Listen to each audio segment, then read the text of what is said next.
India, ये है अनोखे इंडिया का आईना, जिसमें दिखता है ऐसा हिंदुस्तान जो साबित करता है क्यों है ये देश महान। आज के एपिसोड में राहुल बिखेरेगा रंगों का जादू। घूमेंगे रईस जी की ऐसी कार में जो चलती है ऐसी चीज से जिसे आप पी सकते हैं। जाएंगे केरला के उस गांव में जहां है real life photocopies, same to same बिडू, और एक बाल का ऐसा कमाल जो आप सोच भी नहीं सकते। तो बोलो OMG ये मेरा India, oh my God, awesome है देखो इंडिया, OMG ये मेरा इंडिया, OMG ये मेरा India, powered by fog. Hello and welcome to OMG ये मेरा इंडिया। और दोस्तों, आप तो जानते हैं कि इस शो में हम आपको ऐसे अलग अलग टैलेंटेड लोगों से मिलवाते हैं और अनबिलीवेबल कारनामे भी दिखाते हैं, जिन्हें देखकर आप अपने बगल में बैठे इंसान से जरूर पूछते हैं कि भाई तू मेरे सपने में क्या कर रहा है। तो तैयार हो जाइए, क्योंकि अगला कारनामा भी कुछ ऐसा ही हैरान कर देने वाला है। और जिस बंदे ने इस कारनामे को अंजाम दिया है उसके बारे में बस इतना जान लीजिए कि जैसे हमारे घर में हम जब भी खुश होते हैं तो क्या करते हैं, रंगोली बनाते हैं, लेकिन इनका उल्टा है। इनके घर में रंगोली की वजह से खुशियां आती हैं। ये कैसे आती हैं, ये आप खुद ही देख लीजिए। इंडिया में अक्सर फेस्टिवल्स में हमें घरों के बाहर रंगोली बनी दिख जाती है, पर एक आर्टिस्ट हैं जिन्होंने अपने रंगोली बनाने के टैलेंट को इतना ऊपर और इतना फास्ट पहुंचाया कि हमें उनसे मिलने जाना पड़ा। भावनगर, गुजरात। यहाँ हम मिले तेज तरार रंग बिखेरने वाले राहुल स्वामी से। तेज तरार इसलिए क्योंकि ये है इंडिया के फास्टेस्ट रंगोली आर्टिस्ट।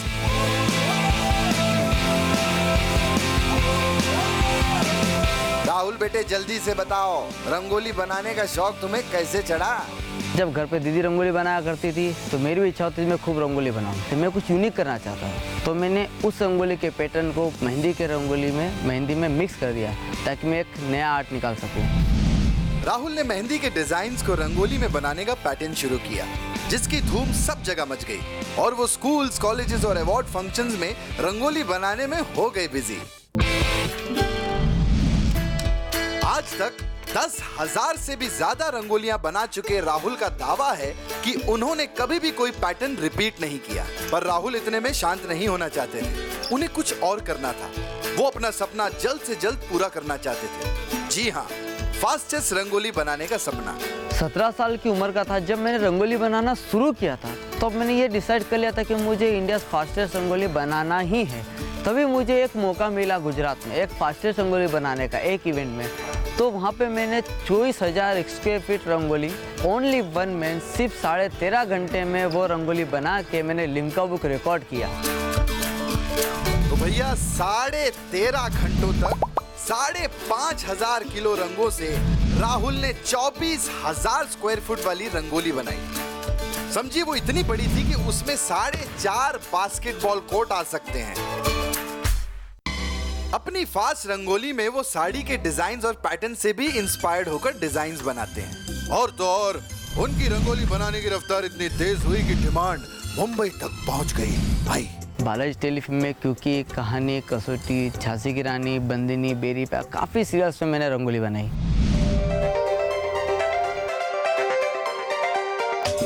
पर राहुल को असली कामयाबी तब मिली जब उनके इस टैलेंट को देखकर भावनगर, गुजरात के अयोध्यापुरम जैन टेम्पल से रंगोली बनाने का ऑफर आया, जहां वो एक 10 बाय 10 फीट की रंगोली बनाने वाले हैं, वो भी सिर्फ 10 मिनट में। उन्होंने देश भर के जैन टेम्पल्स और फंक्शंस में अपनी फास्टेस्ट रंगोली का जादू चलाया और पलक झपकते ही अपनी रंगोली से लोगों का दिल जीता। टीवी और फिल्मों में रंगोली बनाकर उन्हें वो सैटिस्फैक्शन कभी नहीं मिलता जितना मंदिरों में अपनी रंगोली को भगवान के लिए बनाकर मिलता है। 13 kg कलर्स यूज करके ये रंगोली राहुल ने सिर्फ 10 मिनट में बना ली, जिसे बनाने में नॉर्मल आर्टिस्ट को कम से कम 3 घंटे तो लग ही जाते हैं।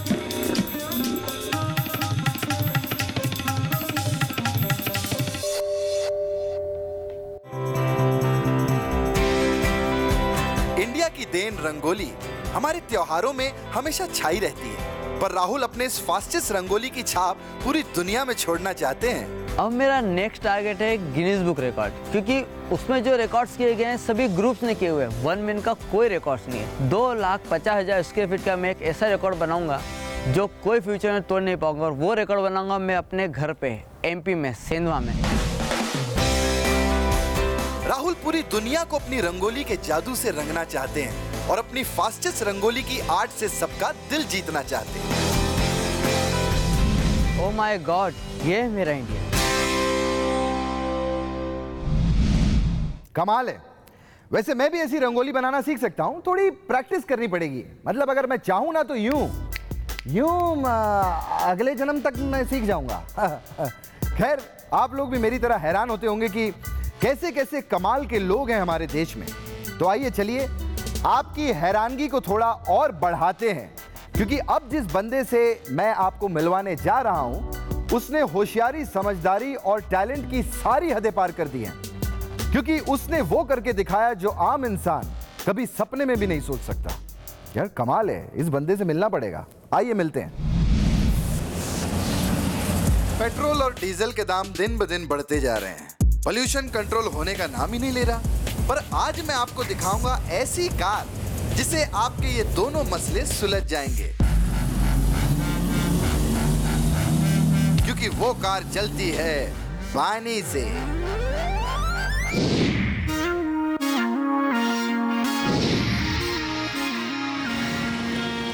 मिलिए सागर मध्य प्रदेश में रहने वाले मोहम्मद रईस महमूदी मकरानी जी से, जिन्होंने बनाई है ये वाटर कार।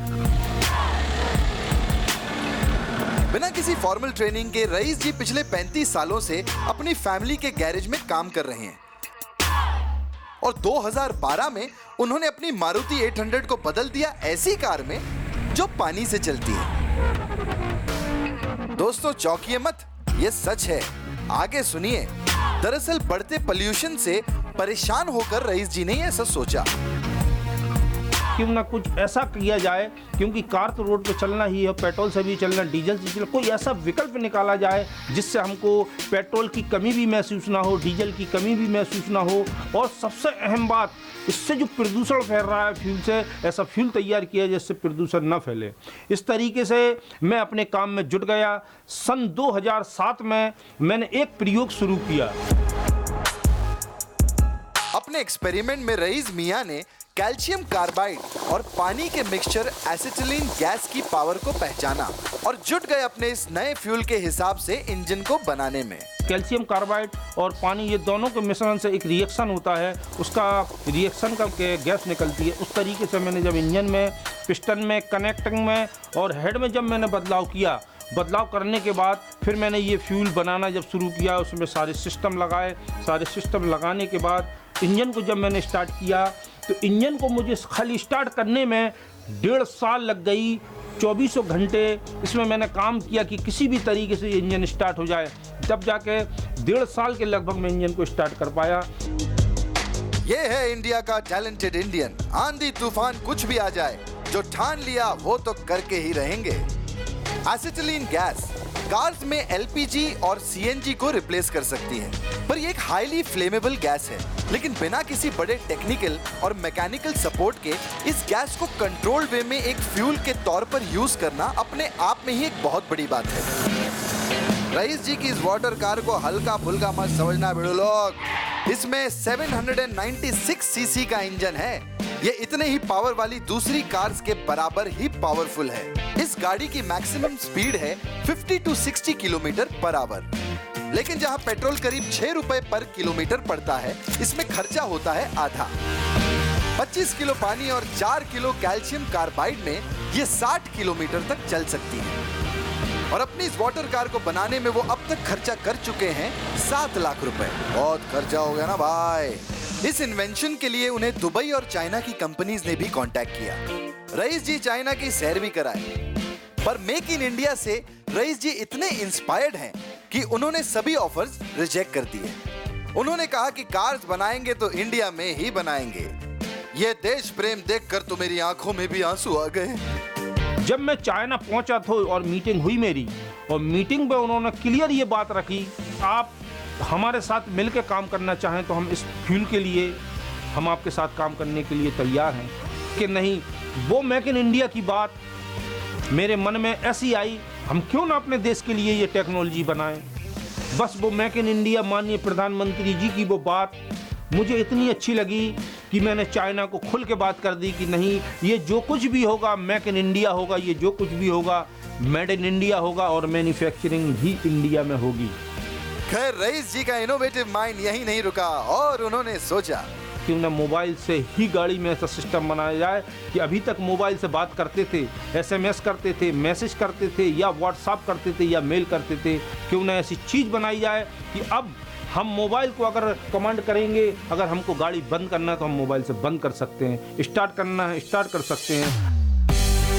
रईस जी अपनी इस कार को मोबाइल से भी ऑपरेट करते हैं। उन्होंने कार में ऐसा मोटर लगाया है जिसे वो मोबाइल नेटवर्क की फ्रीक्वेंसी से चलाते हैं और मोबाइल के अलग अलग नंबर्स प्रेस करने से कार का इंजन स्टार्ट होता है, वो चलती है, रुकती है और रिवर्स में भी आती है। तो दोस्तों, पूरी तरह से सक्सेसफुल ड्राइवरलेस कार बनाने में जहां दुनिया के बड़े बड़े साइंटिस्ट करोड़ों डॉलर्स खर्च कर रहे हैं, वहीं हमारे देसी साइंटिस्ट रईस जी ने ये काम चंद हजार रुपयों में कर दिया।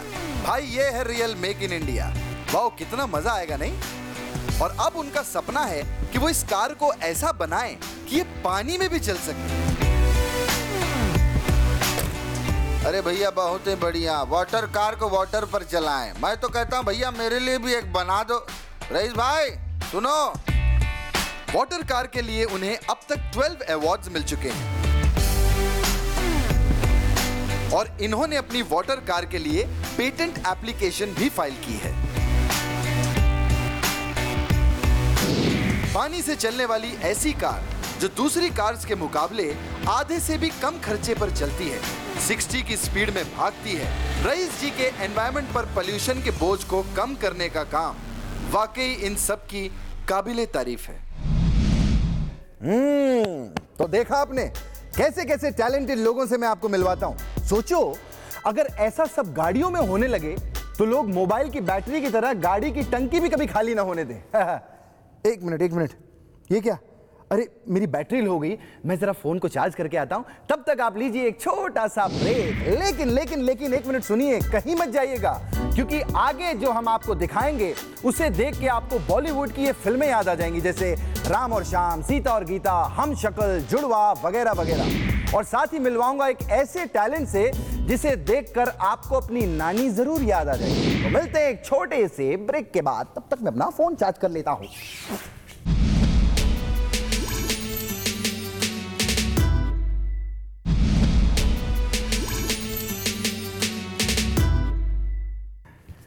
तो दोस्तों, फिल्मों में एक ही शक्ल के दो लोग होते हैं तो कितना मजा आता है। पैसे कोई और उधार लेता है, गुंडों की मार किसी और को पड़ती है, गर्लफ्रेंड किसी और की होती है, पर डेट पर कोई और ही लेके जाता है। सोचो अगर रियल लाइफ में अगर ऐसे हम शक्ल्स हों तो क्या होगा, और अगर हम शक्ल एक दो नहीं 100-150 हो तो क्या होता होगा। आइए हम आपको दिखाते हैं। हम आज जाएंगे एक ऐसे गांव में जहां ह्यूमन फोटोकॉपीज मिलती हैं। देखिए, इंडिया के कई गांव फेमस हैं अपनी फसलों के लिए, अनाजों के लिए। कहीं लिटरेसी रेट है 100% तो कहीं सफाई रहती है चकाचक।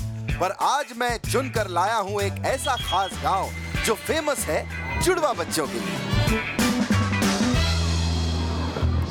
केरला के कोडिनी विलेज को कहते हैं ट्विन विलेज, क्योंकि इस गांव में है ट्विंस की फौज। जी हाँ, यहाँ 550 से भी ज्यादा ट्विंस हैं। वर्ल्ड में हर 1000 डिलीवरीज में 6 ट्विंस का एवरेज है, पर इस गांव में ये रेशियो है 42। बाय गॉड, कोई वरदान वगैरह मिला है क्या? जुड़वा पुत्र भव। ये जुड़वा बच्चों का सिलसिला कई पीढ़ियों से चलता आ रहा है। और तो और इस गांव की लड़कियों की जहां शादी होती है वहां भी होते हैं रमेश, सुरेश या फिर सीता और गीता। और एक मजेदार बात सुनिए यहाँ के रहने वाले इब्राहिम जी से। कोई ऐसा भी है 2 दफा डबल ट्विंस हुआ, किसी का 3 दफा ट्विंस हुआ, ऐसा भी है। कुछ डॉक्टर्स का मानना है कि इतने जुड़वा बच्चे होने का रीजन है कोडिनी एरिया के पानी में मौजूद केमिकल्स। पर एक्चुअल वजह जानने के लिए लोगों ने रिसर्च भी की, लेकिन रिसर्च तो बहुत किया है, लोग सब कुछ बहुत किया है, लेकिन आज तक किसी को इसी के बारे में कुछ मालूम नहीं पड़ा क्यों हो रहा है करके। इस मिस्ट्री को छोड़िए, मैं तो ये सोच रहा हूँ कि इतने ट्विन्स में लोगों को कितना कंफ्यूजन होता होगा और ट्विन्स अपने आइडेंटिकल होने का फायदा भी उठाते होंगे। कभी बच्चे टीचर्स को चकमा दे देते होंगे और कभी ये टीचर जो है वो गलत बच्चे को सजा भी देती होंगी, क्योंकि फिलहाल कोडिनी गांव में ज्यादातर ट्विन्स 15 साल से छोटे हैं। ये तो कोडिनी के स्कूल्स का रोज का हाल है। अकेले स्कूल में 88 ट्विन्स पढ़ते हैं। कसम से भाई, इतना कंफ्यूजन। अगर मैं स्कूल का मास्टर होता तो कंफ्यूज हो के कहीं ना कहीं बेहोश जरूर पड़ा होता। आइए पता करते हैं कि जब पेरेंट्स को डॉक्टर्स कहते हैं कि बधाई हो, जुड़वा बच्चे हुए हैं, तो उनका रिएक्शन क्या होता है। ज्यादातर औरतें तो खुश होती हैं, लेकिन कुछ जो पहले भी माँ बन चुकी हैं, उन्हें प्रेगनेंसी के दौरान होने वाली तकलीफों का अंदाजा होता है, क्योंकि प्रेगनेंसी से जुड़ी तकलीफें अलग होती हैं। तो कई औरतों को इस बात की भी चिंता रहती है। वेस्टर्न कंट्रीज में ट्विन रेट्स आर्टिफिशियल इंसेमिनेशन की वजह से बढ़ा है, पर कोडिनी में बिना आईवीएफ के ही जुड़वा बच्चे होते हैं, 100% नेचुरल। इंडिया में इलाहाबाद के मोहम्मदपुर उमरी में भी जुड़वा बच्चों की कोई कमी नहीं है। वर्ल्ड की बात करें तो सदर्न ब्राजील के एक छोटे से टाउन कैंजिनो गोदोय और नाइजीरिया के इग्बो ओरा में आपको ट्विन्स की फौज मिलेगी। It's strange but interesting. Twins village के चर्चे इतने हैं कि दुनिया भर से विजिटर्स आते हैं और पिछले कुछ सालों में इतने विजिटर्स आने लगे हैं कि विजिटर्स को ऑर्गेनाइज करने के लिए स्पेशल कमेटी बनाई गई है। वाओ, मतलब यहाँ के जुड़वा बच्चे किसी अट्रैक्शन से कम नहीं है।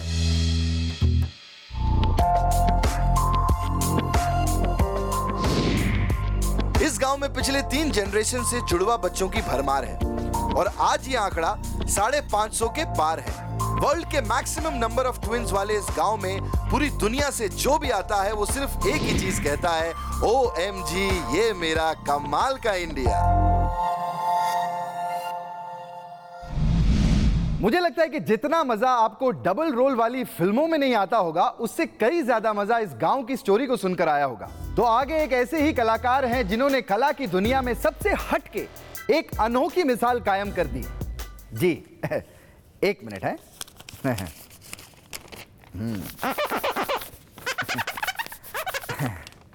आप लोग सोच रहे होंगे कि मैं क्या कर रहा हूं। नहीं, मैं पागल नहीं हुआ हूं, मैं पेंटिंग बना रहा हूं। क्योंकि मुझे किसी ने कहा है कि अच्छी पेंटिंग बनानी है तो दिमाग के जो विजुअल हैं उसे कागज पे उतार लो। ये देखिए, विजुअल का तो पता नहीं, ये मेरा तेल जरूर यहां पर आ गया है। खैर, सच में पेंटिंग बनाना बहुत ही मेहनत का काम है। अब सोचो, मुझसे हाथ से पेंटिंग नहीं बनाई जा रही है तो ये भाई साहब किस चक्की का आटा खाते होंगे जो ऐसे पेंटिंग बना लेते हैं। नहीं, मेरा मतलब यार हद होती है यार टैलेंट की। What a wonderful show we have. OMG, ये मेरा इंडिया। आइए आगे देखते हैं। आप मुझे क्या देख रहे हो, स्टोरी देखिए। हर महीने एक आध बार बालों को कटवा कर हम उन पे अत्याचार करते हैं। देखिए कैसे खटाखट काटे जा रहे हैं। हाय हाय हाय, वाह वाह वाह। कभी सोचा है कि इनसे आपके अंदर के कलाकार को उड़ान मिल सकती है। एक बाल की कीमत आप नहीं समझोगे चुन्नी बाबू, पर मुकेश बाबू ने अपने एक बाल की कीमत बहुत अच्छे से समझी है भैया।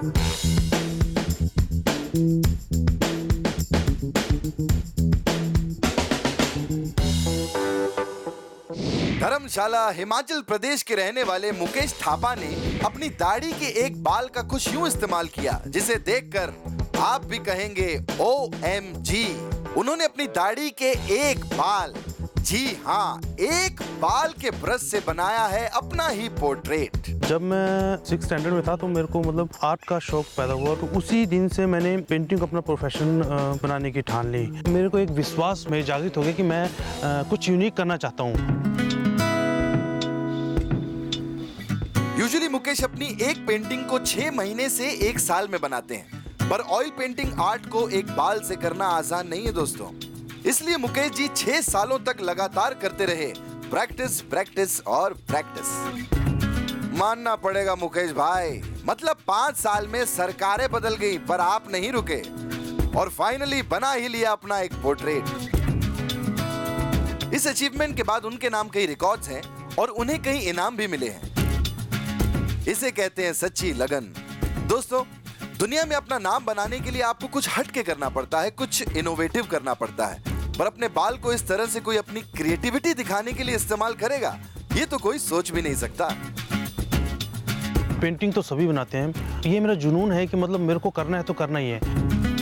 पिछले 24 सालों से अपने ब्रश का जादू बिखेरने वाले मुकेश जी का मानना है कि पेशेंस और सैक्रिफाइस की सीढ़ियां ही आपको कामयाबी की मंजिल तक पहुंचाएगी। मुकेश जी का ये कारनामा वाकई हमारे लिए एक बड़ी इंस्पिरेशन है गाइस। मैंने अपने लिए कुछ नहीं किया, मैं अपने देश के लिए करना चाहता था। मेरी तरफ से आपको गुड वाला लक है मुकेश भाई। ऐसे ही दाढ़ी के वो बाल उगाते रहिए और पोर्ट्रेट्स बनाते रहिए। एक मेरा भी बनाना प्लीज। नहीं, मॉडलिंग का चार्ज मैं आपसे बिल्कुल नहीं लूंगा। मुकेश जी के जुनून और शिद्दत को देखकर मैं सिर्फ एक ही चीज कहूंगा, OMG, ये मेरा इंडिया।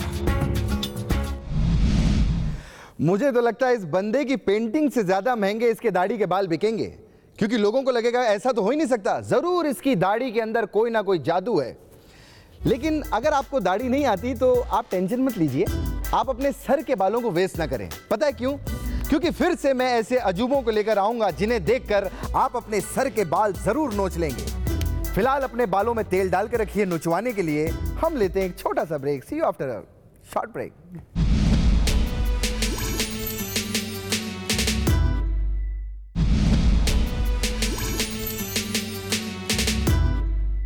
सो फ्रेंड्स, अगर आपके अंदर या आपके पास भी ऐसा कोई टैलेंट मौजूद है जिसे देखकर हम कह सकें कि OMG, ये मेरा इंडिया, तो प्लीज लॉग ऑन करिएगा historyindia.com/OMG या फिर आप मिस कॉल दे सकते हैं इस वाले नंबर पे।